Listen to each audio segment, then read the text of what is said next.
પાલનપુર ખાતેના ખોરાક અને ઔષધ નિયમન તંત્ર દ્વારા ડીસા જીઆઈડીસી વિસ્તારમાં ચાલતા ઘીના એક યુનિટ પર દરોડો પાડીને શંકાસ્પદ ઘીનો મોટો જથ્થો જપ્ત કરવામાં આવ્યો હતો।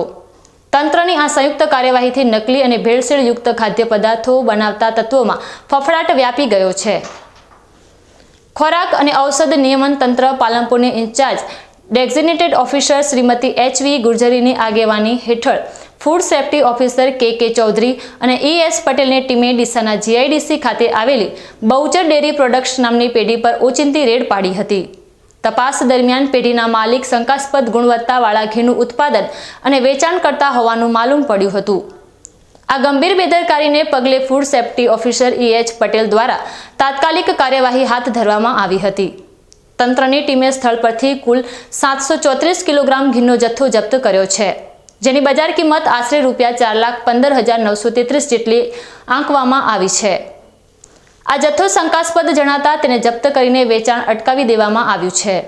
વહીવટી તંત્ર દ્વારા જપ્ત કરાયેલા ઘીના શંકાસ્પદ નમૂનાઓ લેવામાં આવ્યા છે અને તેની ચકાસણી અર્થે સરકારી ફૂડ એનાલિસ્ટ લેબોરેટરીમાં મોકલવાની કાર્યવાહી હાથ ધરવામાં આવી છે।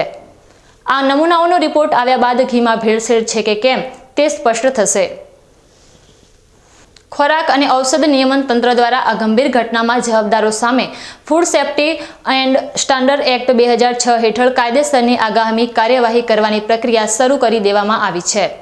લોકોના સ્વાસ્થ્ય સાથે ચેડા કરતા આ પ્રકારના યુનિટો સામે કડક પગલાં લેવામાં આવશે તેવી તંત્ર દ્વારા ખાતરી આપવામાં આવી છે। શુદ્ધતાના નામે ચાલતા આ ગોરખ ધંધાને કારણે ગ્રાહકોમાં જાગૃતિની જરૂરિયાત વધી છે। તંત્રની આ સક્રિયતા સ્વાસ્થ્ય માટે હાનિકારક ખાદ્ય પદાર્થોનું વેચાણ કરનારાઓ માટે લાલબત્તી સમાન છે।